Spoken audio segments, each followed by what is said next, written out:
Hello everyone of class 11th. Now there are some definitions related to motion. Motion से related कुछ definitions हैं जो आप पहले भी पढ़ चुके हैं नाइन्थ में. ये जो मोशन वाला चैप्टर है इससे आप फेमिलियर हैं, नाइन्थ में आपने पढ़ चुका है ये चैप्टर, थोड़ा थोड़ा रिमाइंड कर रहे हैं आपको. तो पहली एक डेफिनेशन जो होती है आपकी डिस्टेंस. डिस्टेंस किसे कहते हैं? Total length of path travelled by a body is called the distance travelled by it. It is a scalar quantity. Its SI unit is metre.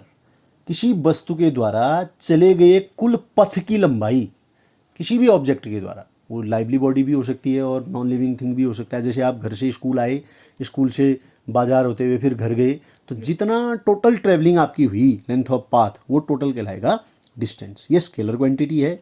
दूसरा होता है displacement. The difference between initial and final position of a body is called the displacement. It is a vector quantity. Displacement vector quantity होती है. Its SI unit is also metre. इसकी SI unit भी metre होती है. अब मैं एक example से आपको समझाता हूँ उसको. जैसे कोई ऑब्जेक्ट ए से स्टार्ट हुआ, ए से बी तक गया 5 मीटर की डिस्टेंस तय करके, बी से सी तक गया, ये भी 5 मीटर की डिस्टेंस थी, 4 मीटर की डिस्टेंस. सी से डी पर आया 6 मीटर की डिस्टेंस, फिर डी से फिर से ए पर आ गया 1 मीटर की डिस्टेंस कवर करके. तो टोटल डिस्टेंस कितनी होगी? 5 + 4 + 6 + 1 that is equal to 16 meter. Displacement क्या हो गया? Because the displacement is difference between final and initial position. A से ही स्टार्ट हुआ था और ए पर ही आ गया लास्ट में, तो द डिस्प्लेसमेंट विल बी 0. अब आपको मैं एक बात बताऊं, मैंने पहले भी आपको जब 9th में पढ़ाया होगा साइंस, तो मैंने बताया होगा कि according to the science, scientifically अगर आप घर से स्कूल जाते हैं और बाद में स्कूल से घर आते हैं तो आपका जो नेट डिस्प्लेसमेंट होगा वो 0 कहलाएगा, क्योंकि आप जहाँ से गए वहीं आ गए. साइंस के अकॉर्डिंग ये होता है. तो ये दो चीज़ें होगी, डिस्टेंस और displacement. Now the two different things are speed and velocity. Speed क्या हुई? The distance travelled by an object in unit interval of time is called the speed of the object.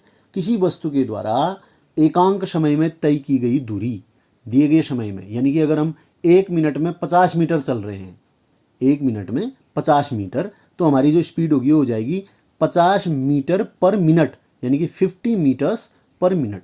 Because हम 1 minute में कितना travel किया हमने? 50 metres. ये हुआ. तो स्पीड इज इक्वल टू होगा distance over time interval. Distance की डेफिनेशन ऊपर हमने दी है आपको. ये स्केलर क्वांटिटी होती है स्पीड भी. ऐसा यूनिट क्या होता है इसका? डिस्टेंस किस में नापेंगे? मीटर में. टाइम किस में हुआ? सेकेंड में, तो मीटर पर सेकेंड. डायमेंशंस मीटर को एल, डिस्टेंस वी हो. T-1 पर सेकेंड है ना, ऊपर जाएगा तो -1, ये इसका डायमेंशन हो गया. सबके डायमेंशन भी निकालने हैं आपको. वेलोसिटी क्या हुई? डिस्प्लेसमेंट ऑफ एन ऑब्जेक्ट और the distance travelled by the object in a particular direction. Because जो डिस्प्लेसमेंट होती है ना, डिस्प्लेसमेंट जो होती है वो डिस्टेंस विथ डायरेक्शन होती है. डिस्टेंस जो होती है उसमें डायरेक्शन की आवश्यकता नहीं हुई, लेकिन डिस्प्लेसमेंट में डायरेक्शन की आवश्यकता होती है.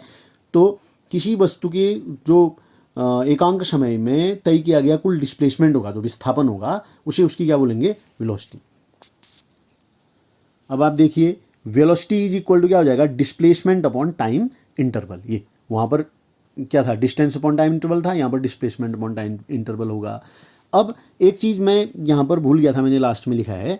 अगर हम वेलोसिटी को, जैसे हमने कह दिया ना कि प्रति घंटा, अगर कोई गाड़ी है वो 1 घंटे में माना 20 किलोमीटर गई, 1 घंटे में गई, यानी कि 9 बजे से 10 बजे तक 1 घंटे के अंदर उसने 20 किलोमीटर की डिस्टेंस ट्रेवल की. लेकिन अगर हमको ये देखना है कि ठीक 9:05 और 10 सेकेंड में वह उसकी चाल कितनी होगी, उसकी वेलोसिटी, वेग कितना होगा, तो हम इसको क्या बोलते हैं?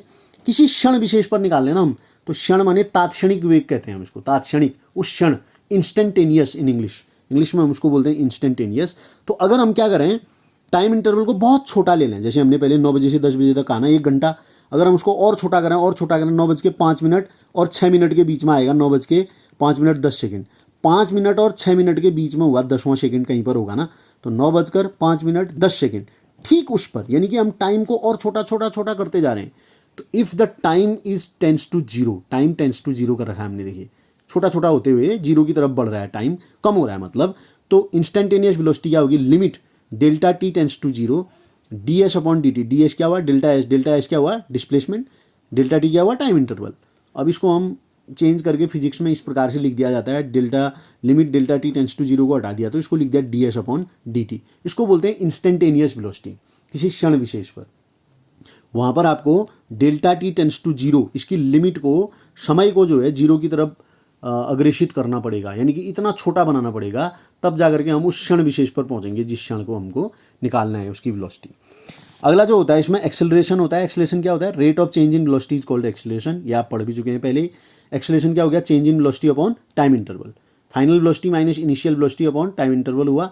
अब वेलोसिटी का जो ऐसा यूनिट होता है मीटर पर सेकंड होता है, 1 सेकंड और है नीचे, तो नीचे 2 सेकंड हो गए, सेकंड का स्क्वायर हो गया मतलब, तो मीटर पर सेकंड स्क्वायर हो गया। डायमेंशन निकालोगे, मीटर को लेंथ एलिमेंट एल लिखते हैं, सेकंड स्क्वायर टी माइनस 2, ये डायमेंशन हो गया।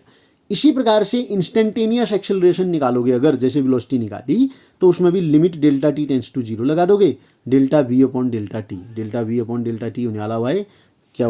Difference of velocity upon time interval. इसको फिर लिमिट वाले को चेंज कर दिया तो d v upon d t लिख दिया, ये इंस्टेंटेनियस एक्सेलरेशन होगा। अब इसके बाद आपके ग्राफ्स होंगे, डिफरेंट ग्राफ्स, फिर 4 equations of motion, 3 equations of motion आप पहले पढ़ चुके हैं 9th में, एक और होगी यहाँ पर उसकी distance travelled by an object in nth second वाली चौथी इक्वेशन। ये चारों के चारों आपको बताए जाएंगे with the help of graph, आप 9th में पढ़ चुके हैं। हम अब यहाँ पर बताएंगे कैलकुलस मेथड से। Okay, have a nice day.